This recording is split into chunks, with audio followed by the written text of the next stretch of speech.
Chapter 6, Fundamental Rights and Duties. In the previous chapter, we studied how the Constitution of India was written. We also studied the main objectives of the Constitution. One way of ensuring that the objectives are achieved is to guarantee fundamental rights to the citizens. In this chapter, we shall study the rights included in the Constitution and why they are important. Introduction. Today, most countries, through their constitutions, grant rights to the citizens. The aim of such rights is to help in the all-round development of the people. Rights are necessary also for strengthening democracy. The fundamental rights, therefore, constitute a very important part of a constitution. I thought that uprisings in Tunisia or Egypt took place because those governments did not accept people's rights.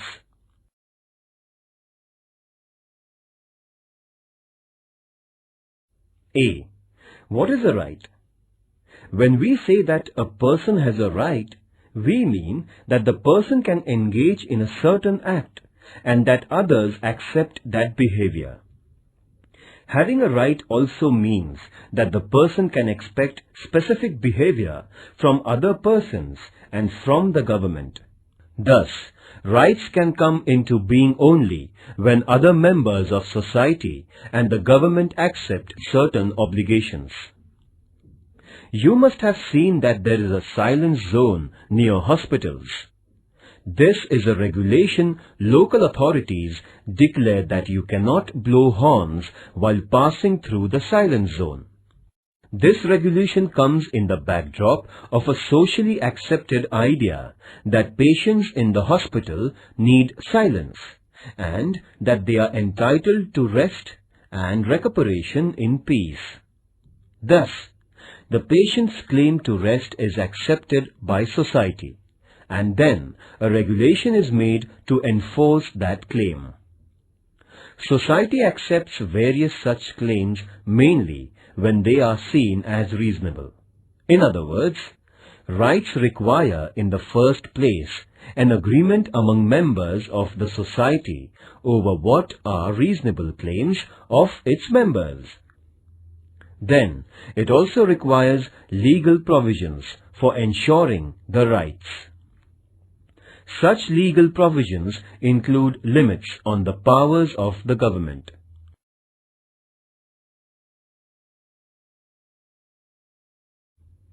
As you will learn later in Standard 10th, limits on the powers of government are seen as an important component of democracy. By agreeing to have limits on the government, a society ensures democratic government. When there are no limitations on government's powers, there is no democracy. I had heard of this word democracy, but did not know that it was related to rights. Must find out the rights of people in different democracies. When we say that we have freedom of speech, it means that other people around us also have the same right, and we all agree that we can freely express our opinions. Then, there must also be legal provisions for protecting the freedom of speech. There must be provision that police or any other government officers cannot unnecessarily restrict our right to express our views. In this sense, rights imply limitations on the powers of the government. By granting rights to citizens, governments agree to limit their powers. Read newspapers of 1 week. List the new items that are against the government or critical of the government or some leaders. What would happen if the government said that you cannot publish any news that is against the government or cannot publish news items that criticize the government? By allowing publication of news opposed to it, the government accepts certain limitations. This is also known as freedom of the press. This freedom is part of a freedom of speech.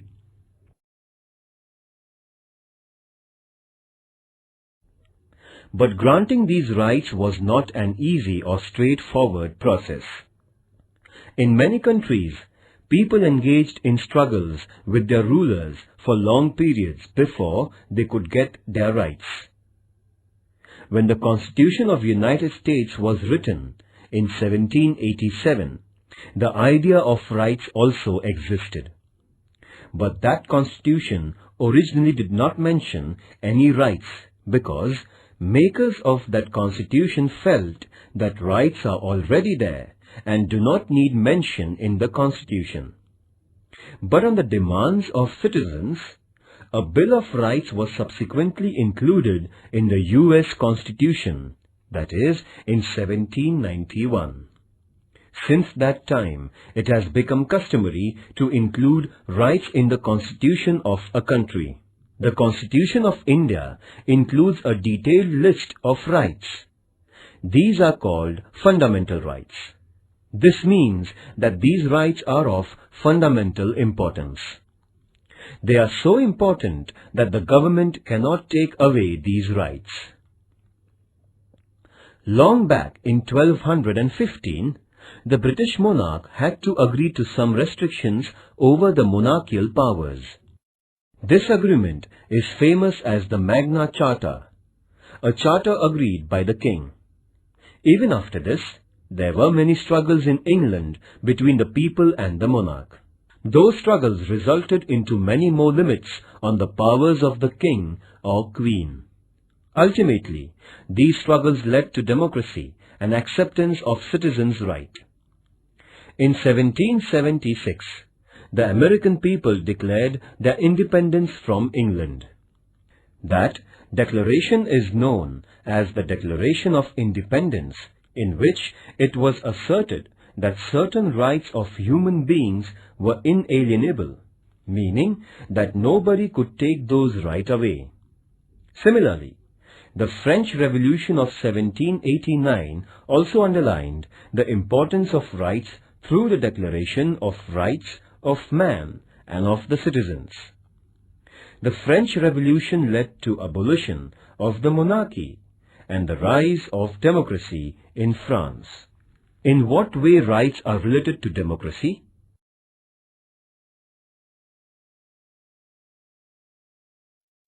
Educational and cultural rights.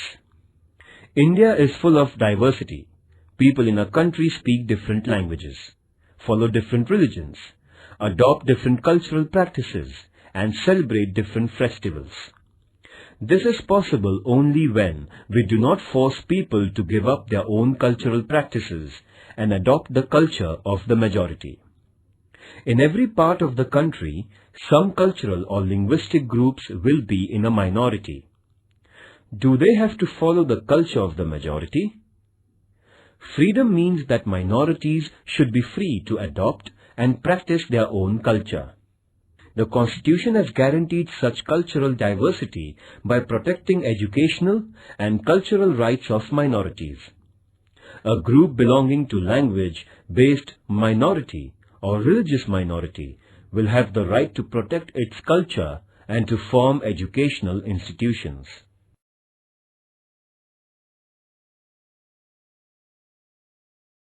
B. Are fundamental rights mentioned in Indian Constitution. Even before India became independent, our leaders were aware that a future India must respect rights of citizens and that there must be a guarantee of those rights.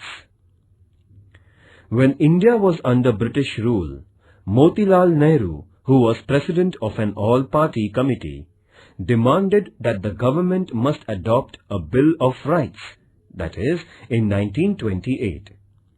Before Motilal Nehru, Lokmanya Tilak had declared that Swaraj was my birthright. And before Lokmanya Tilak, Mahatma Phule had recognized the importance of education and equality as rights of human beings. These ideas form the origin of our rights today in free India. There is a separate part of the Constitution of India where fundamental rights are mentioned. These fundamental rights include liberty, equality, right against exploitation, right to freedom of religion, cultural and educational rights, and right to constitutional remedy.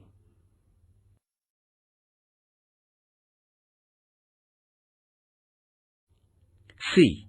Human rights. It is now internationally accepted that every human being has certain rights. These are described as human rights. It is also accepted now that human rights should be adopted and guaranteed by every country, and necessary mechanism for protection of human rights should be created. In the year 1948, the United Nations adopted the Universal Declaration of Human Rights, 10th December 1948. This day is celebrated every year as Human Rights Day. Later, in 1966, the General Assembly of United Nations adopted the International Covenant of Economic, Social and Cultural Rights, and many countries have signed that agreement. According to the international norm, India has created the National Human Rights Commission in 1993. The Universal Declaration of Human Rights lists many important rights. These include individual freedoms such as freedom of speech, movement, etc., right to equality, cultural rights, and freedom of religion. Besides this, Declaration also includes wide-ranging rights such as right to work, right to rest and leisure, right to education, etc. The purpose is to ensure a balanced development of every individual and ensuring equal worth of all persons. Dignity and justice for all of us, this is the motto of the Universal Declaration of Human Rights. Activity. Using Internet, find out countries that have adopted the Declaration of Human Rights. For information about the number of countries that have signed the International Covenant, access the UN website.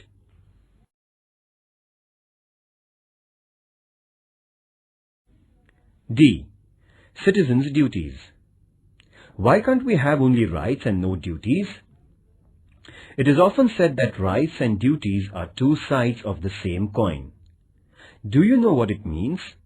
Let us take an example. Right to equality means that men and women must have equal status and equal treatment. Does this happen in real life?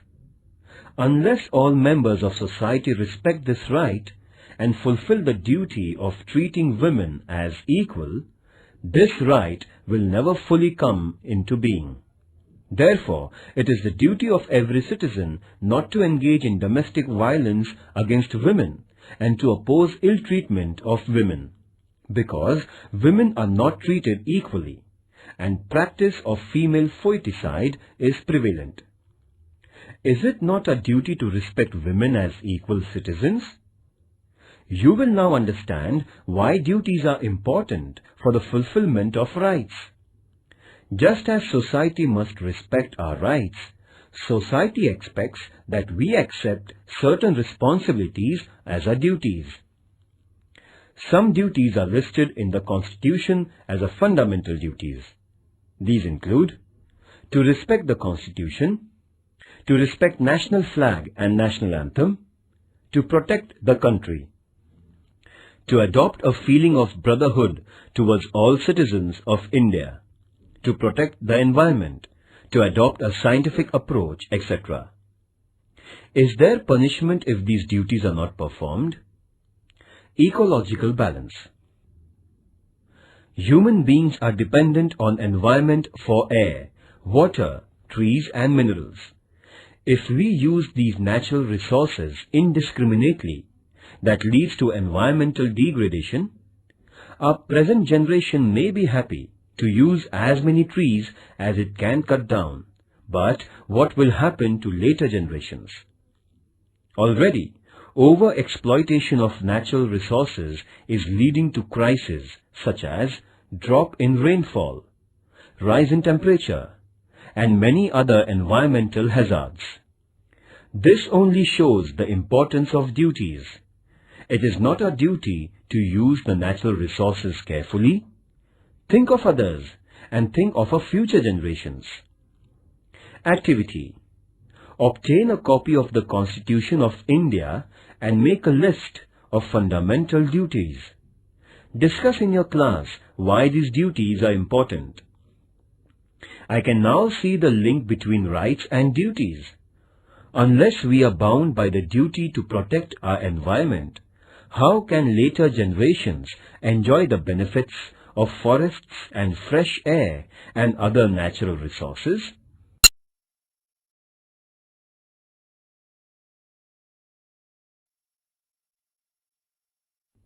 Right to equality. Democratic government means that the government is not arbitrary. It works according to rules and regulations. But what if rules were only applied to some people and not to some others? It would still be an arbitrary government. Therefore, there must be the same rules for everyone. This is the principle of equality before laws. Our Constitution guarantees that all persons will be treated equally by the government. Equality means that persons will not be treated differently just because of the gender, religion or caste, etc. Right to equality also means that everyone will get equal opportunities. Remember that there are many inequalities in our society, and to remove those inequalities is the objectives of our Constitution.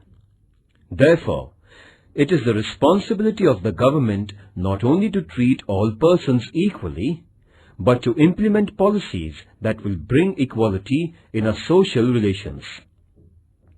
You may have heard about reservation of seats in school and college admissions for women or persons of weaker sections. This is an example of government's efforts to bring equality. Right to equality does not mean only equal legal treatment. It also means that groups which are backward and traditionally discriminated against must get the opportunity to develop themselves and become equal in the true sense. Thus, right to equality puts a responsibility on the government to remove injustice and inequality.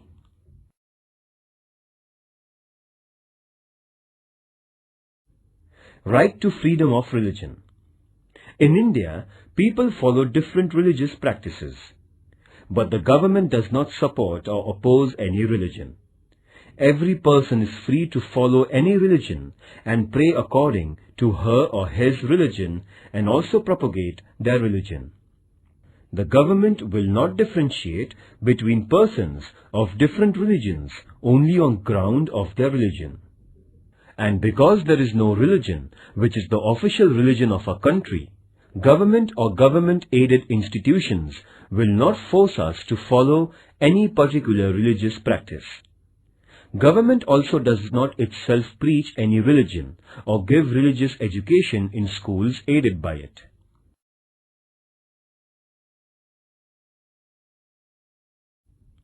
Right to information. Similarly, the right to information is now enforced, though it is not part of our fundamental rights.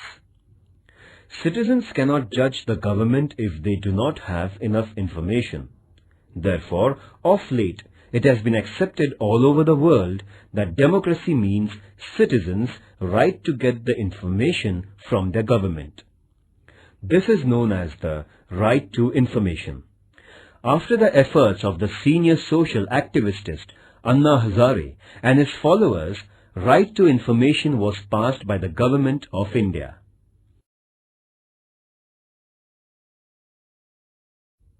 Right to liberty. Right to life is one of the most important rights of the individual. Our Constitution guarantees this right. It means that even the government cannot take away our life or cannot arrest us without reason and without legal procedure. But merely a guarantee of life is not enough. As human beings, we want to live a meaningful life. We want to do things we like. We want to develop our personality. follow our hobbies, pursue our own interests. For this to become a reality, we need an assurance that there won't be unreasonable restrictions on our personal liberties. Freedom of speech is one of the most important personal liberties. Besides, we have the liberty to form associations and organize meetings. We also have the freedom to move freely in different parts of the country and reside anywhere in the country. And we have the freedom to undertake any profession or business of our liking.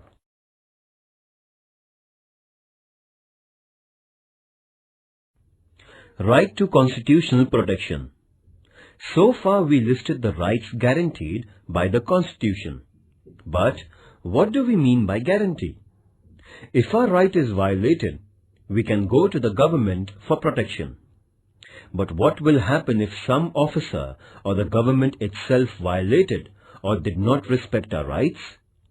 In such situation, we have the right to move the courts. This is also called as right to constitutional remedy. Court will decide if the government has wrongly interfered with our rights, and if so, ask the government not to do so. Judiciary is the protector of our rights. This provision makes our fundamental rights truly guaranteed.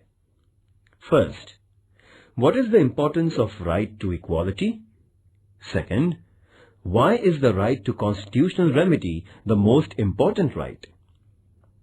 Activity. Imagine we had right to liberty but not the right to equality. What would be the result?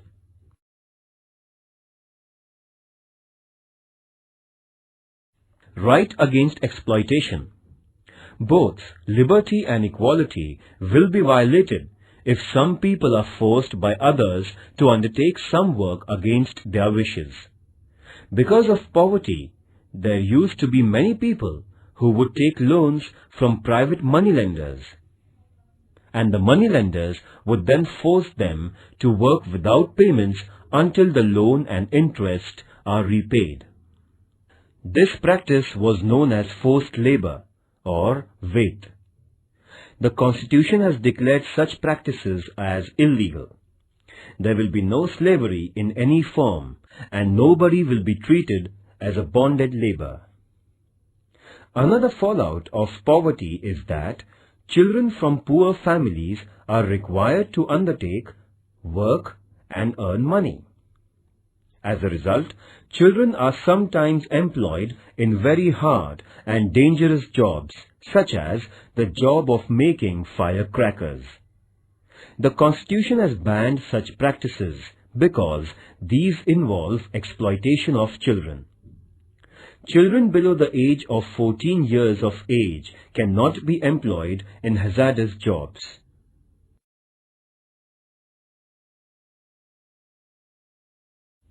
Positive and negative rights.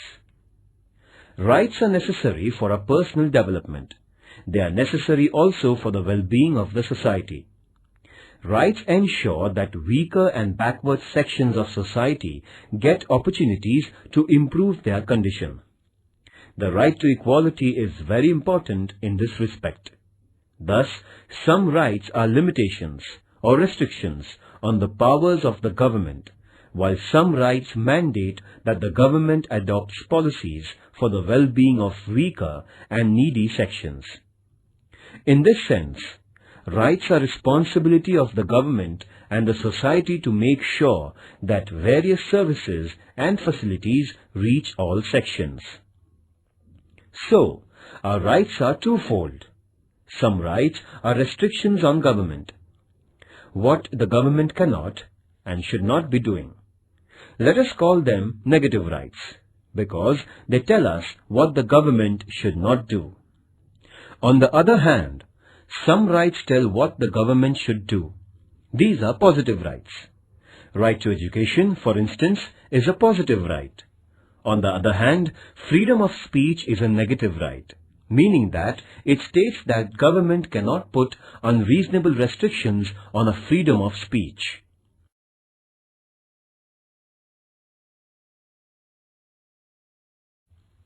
Other rights. The idea of rights does not stop only at fundamental rights. For instance, we know that citizens of India enjoy the right to vote. This right is not listed in fundamental rights, but it is part of our constitutional rights. Even after the Constitution was written, the scope of our rights has been expanded. For example, we now have the right to education. Under this right, all children between the age of 6 and 14 are entitled to education. Activity. Collect the information about right to education. Discuss in your class the importance of right to education.